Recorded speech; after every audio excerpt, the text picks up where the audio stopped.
It's time for a new evolution in raising golfers, one that doesn't involve headaches, tears, or heading down the path of unknown. Whether you're trying to introduce children to the game of golf, help them play competitively, or play at a collegiate level, you're in the right place. This show is for any parent, player, or coach who wants to build a better team at home and on the golf course. This is the Raising Golfers Podcast.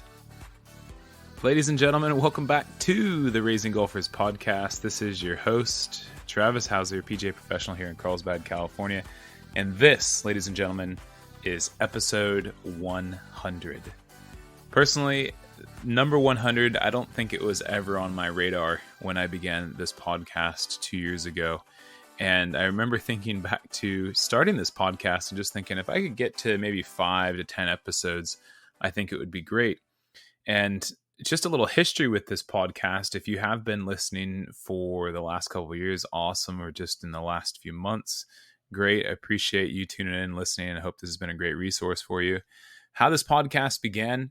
Well, I wasn't working. I was sidelined a little over 2 years ago from coaching golf. And part of the reason I was sidelined was because of the pandemic. And there was a lot that went into that time in our lives, and our second child was being born, and we had to reroute that to my wife's home country of Poland, and that's where I was living. I tried to work in Poland and coach some golf, and getting a visa, especially at that time, and the world was very difficult.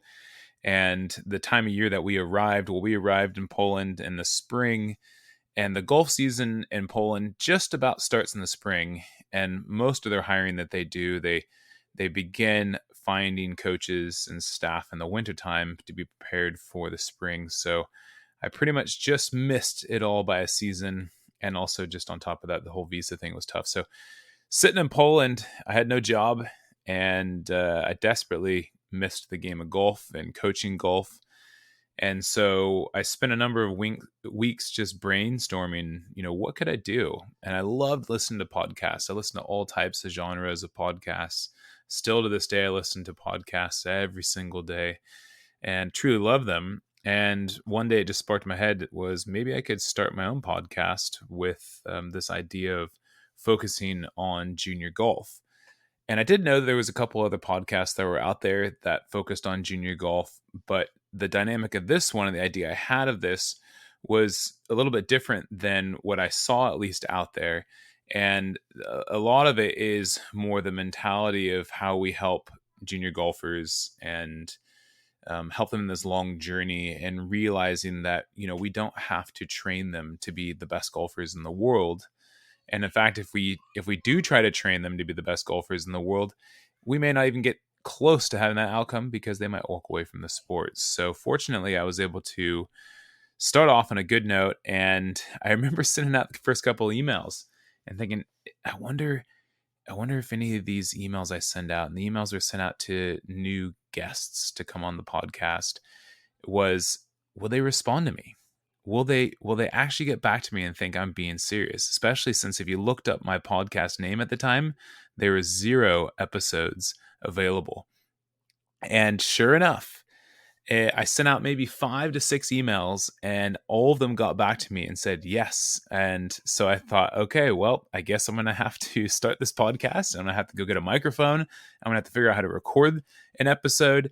There was a lot to be learned, and I definitely spent a lot of time getting ready for my first ever recording on the podcast. And I was nervous, and I was worried about internet connection, technical failures. How do I edit the thing? How do I get it to post online so that people can actually listen to the podcast? All of these things, and it all worked out.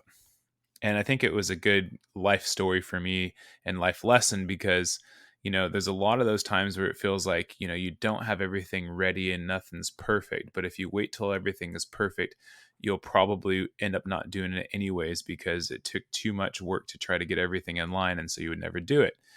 So I prefer just to, I think done is better than perfect is the quote. And I certainly live by that in many aspects of my life. And it's really helped me. Now, after recording a number of podcasts from Poland, we relocated back to the United States. Still didn't have any work. And at the time, I was living with my family on my parents' property, but we were staying in my friend's RV. He was so kind to loan us. And I did my recordings inside the RV, which actually I believe were the best sound quality episodes that we've put together, just because there was no echoes within the RV because the space is so small, which is a podcast tip, is that you should record in a small space, which I haven't done perfectly over all of the years and episodes, but I think the sound quality is still good enough. You guys can hear my voice and the guests, which has been great. And then after the RV, well, here we are. I'm in Carlsbad, California. And, I think this podcast helped me build the academy that we have, even use the name from the podcast to brand the academy with a very similar name, the Raising Golfers Golf Academy. And it also helped me start off on the right foot with coaching methodologies based on things that I've learned from guests over the years on this podcast. So there's a big place in my heart for this podcast because honestly, I wouldn't be here if it wasn't for the podcast. I found the golf course I'm at. I've mentioned this before on the podcast. I found the golf course and facility I'm at because of a guest I had on the podcast and a connection that I've had with one of the founders of Operation 36, Matt Reagan. He helped me out. He didn't have to, but he helped me out when I had no job. I had nowhere to go. I had, little direction on how to get started. And he would have weekly Zoom calls with me and walk me through step by step of, how to find locations that match my interest in what I want to do with junior golf. And then I would come back and tell him things I found and how I'd be looking for new areas or some of the problems I've had. And he was so helpful. And then he led me in the direction of the management company who runs the golf course that I'm at now. And so, of course, I reached out to all of them, the golf courses that are under that management company. And the one that got back to me is actually the one that I'm at now. So if you think about it, I'm thinking about it right now, I would not be here without this podcast. So, and in many ways, physically and I think mentally as well. So I have to thank this podcast and thank all of the guests who have come on this podcast and all the people who have helped me get to this point where I am right now. And couldn't be happier. So what I'm going to do now is I'm just going to do just a brief summary of I would say, a section of podcasts. I did an episode a year ago or so where I went through a bunch of quotes that came from guests on the podcast. I've got a few more. These are kind of from the last few guests that we had on the podcast. And I'm going to go down them and just kind of read them out because it's a good review and summary of what this podcast is about. And I truly believe in the things that are said here. And I just want to make sure that I leave you on a good note with episode 100. And if this is your first time tuning in, with some of these quotes. So I'm going to start with this one. This is episode 51 from Dave Malone. And he said, "Let children make many of the decisions." And I think it's so true. When we did our PGA Junior League, one thing I mentioned, which is part of the rules, but it's just a good reminder, is that there aren't any caddies from adults in the PGA Junior League. And you're going to see children choose the wrong golf ball from the scramble format. You're going to see children make the wrong decision. And as an adult watching, we want to step in to help. But part of it too is we have to let them make those mistakes because that's how they're going to learn from them. Love that quote from Dave. Dave's been very helpful over the last few years with me, with also getting this academy started with a lot of ideas. We've had many phone calls and still talk to this day. And Dave, thank you so much for coming on the podcast a few times and also regularly checking in with me and helping me get my feet on the ground. The next one's going to be episode 44. This is from Tim Kramer. And he said, "If we keep the mind and the body in a positive place, we stand a much better chance." And it's so true. And, you can take this well beyond the game of golf, but certainly in the game of golf, as it has its ups and downs, swing by swing, hole by hole, round by round. And I think we have to do our best to stay positive. I was playing golf with one of a good friend of mine now, and his son's also in our junior golf program. Bob, if you're listening. And we were playing in a scramble. It was so much fun. And the guy in our group, he mentioned something to me, and he was said, it's interesting. He's like, how do you stay so positive the whole time? He's like, I feel like the better the golfers I see, the more positive they are out on the golf course. And the worse golfers I see, the more negative they are out on the golf course. And I think there's just a direct correlation with the mindset. And, I think the more positive you stay and you have the ability to control your emotions out on the golf course, the better chance you have of actually putting together the performance that you would like to have. So thanks again, Tim, for the quote. And thanks again, Bob, for having me out for that round of golf. That was awesome. So much fun. And interesting thing that we had from our teammate, or the interesting thing that he said. And to me, it just all makes sense. The next one's going to be episode 43 from Dr. Beth Brown. And she said, what we should do is rate fun, effort, and focus. And as you read that and hear that, nothing about results and nothing about outcomes. And, this has been mentioned multiple times on the podcast, is that results and outcomes happen because of other things that we are doing, not necessarily forcing results and outcomes or just praising those things, because it starts sending the wrong message, not only to ourselves, but to the junior golfers. Dr. Beth Brown, she's got wonderful resources. My boys love the book she sent us, and I know she's got a lot of really good resources out there for children. If you haven't checked out her stuff, you can tune back into episode 43 and check the link in the show notes. All right.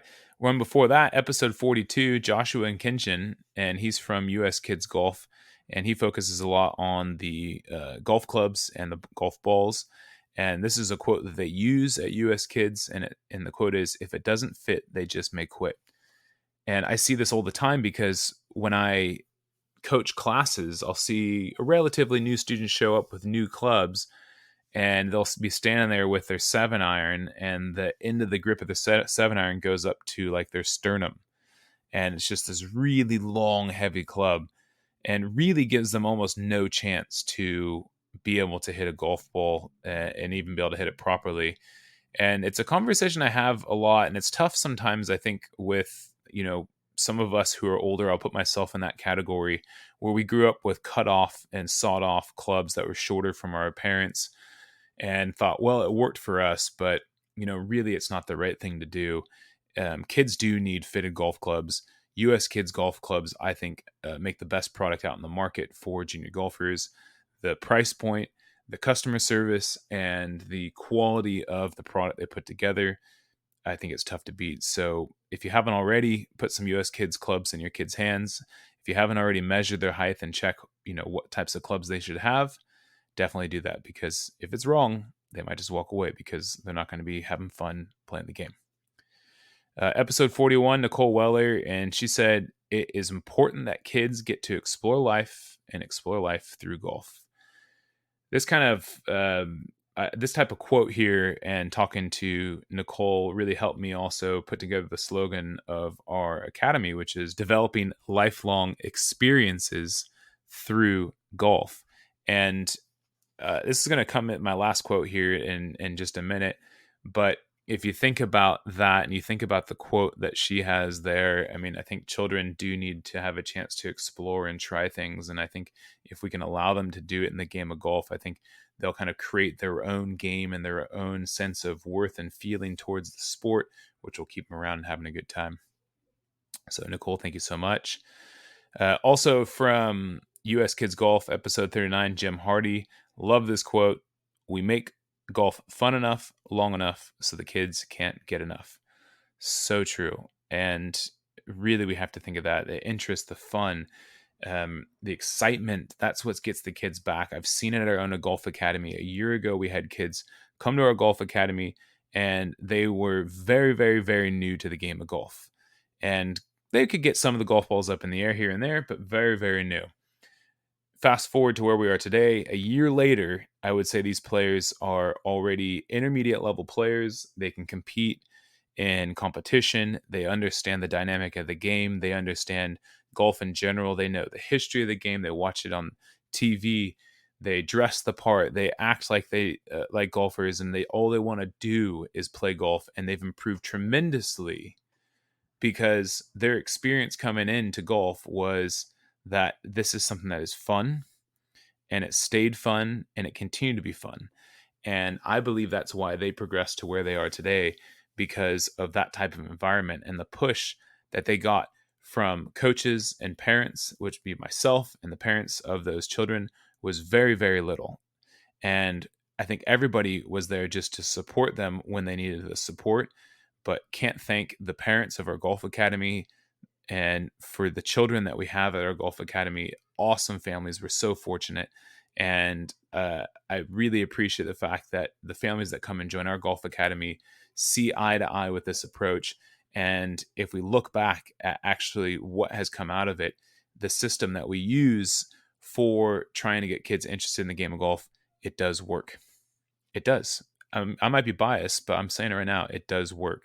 And I hope it continues to work for the longevity of those children's golf career and my career as well in the game of golf. And now let's hear a message from our show sponsor. Hey guys, this last spring I teamed up with Operation 36 here at our facility in Carlsbad, California, and it has completely changed my way of coaching and service to my customers. Operation 36 is a developmental golf program designed to take beginners from playing their first round to being able to shoot par or better for 9 holes. So here's how it works. Participants attend weekly 1-hour classes and work through a 6-level curriculum. They then play in 9-hole events once or twice a month with a common goal to shoot 36 or better from different distances. And using the Operation 36 app, coaches can plan programs, communicate with families, and track students' progress. It's really, really cool. If you're a parent listening, search for a program near you on their website at operation36.golf/juniors. And coaches, if you'd like to start a program at your facility, go to the same website, operation36.golf/coaches. Next quote is from Len Marriott and Pia Nilsson. They're from Vision 54. This is episode 38. They said, every player has a unique way to play great. They have a great book called Be a Player. It's a wonderful resource. I go back to it all the time, but it's so true. And, this kind of goes to the comparison thing as well with golf swings and all that stuff. There's no need to compare anybody's golf swing or game, because I do believe what they said is true, that every player does have a unique way to play great. We just have to be able to extract that and find that within every player. And then the last one is from episode 33. This is going to be a big thank you to Neil Plimmer. He's come on the podcast multiple times. He's a good friend of mine. We've had many conversations. He as well has helped me become the person I am, the coach I am, and have the ideas and methodology of coaching golf that I have now. And I was fortunate enough to be connected with him early on when I started the podcast. And after recording the first episode I had with him, it really opened up my eyes into how to raise children and how to allow them to be able to play the game of golf in a new way. So, Neil, big thank you to you. If you're tuning in, honestly, I don't think I would be where I am right now without your expertise and advice. And it was just so cool that we were able to be connected with each other and stay in contact now.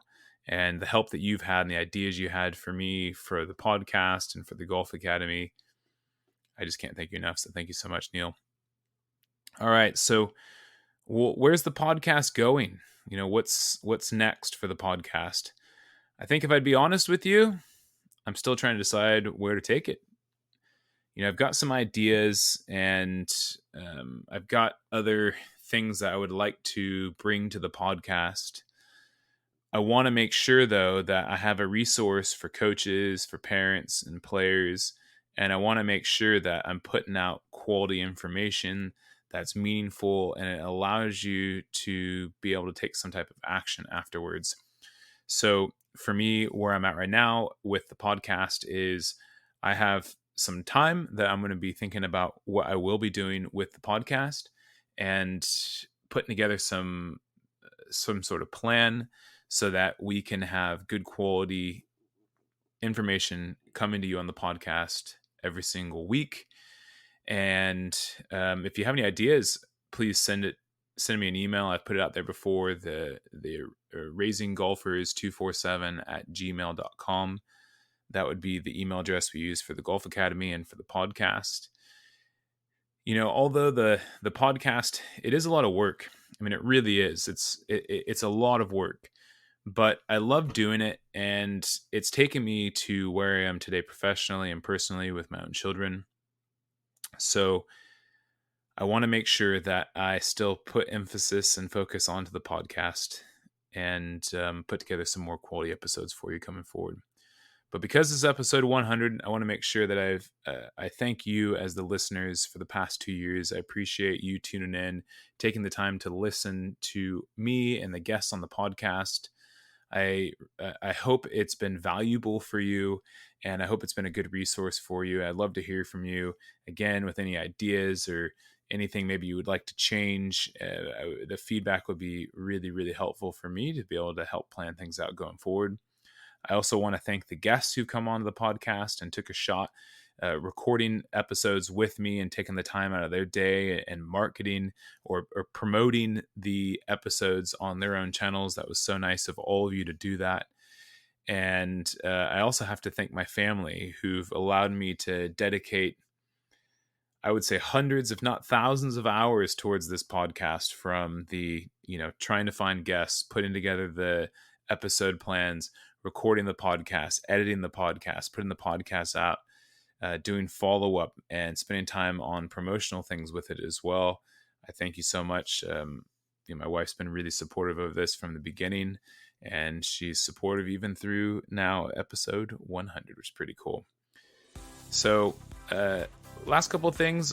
I just hope you continue to listen back to some of these episodes in the podcast. I think it is a good resource for you to go back and listen to some of those guests or some of the podcasts that really resonated with you. Might have had some good quotes that, really sunk in and you could implement into your game if you're a junior golfer or coach or parent. And I want to let you know, this is not goodbye. This is a see you all soon. So thank you so much for tuning in, and I can't believe it. Woo! We made it to 100 episodes. You have a great rest of your week, and look forward to having you here back on the podcast soon. See ya.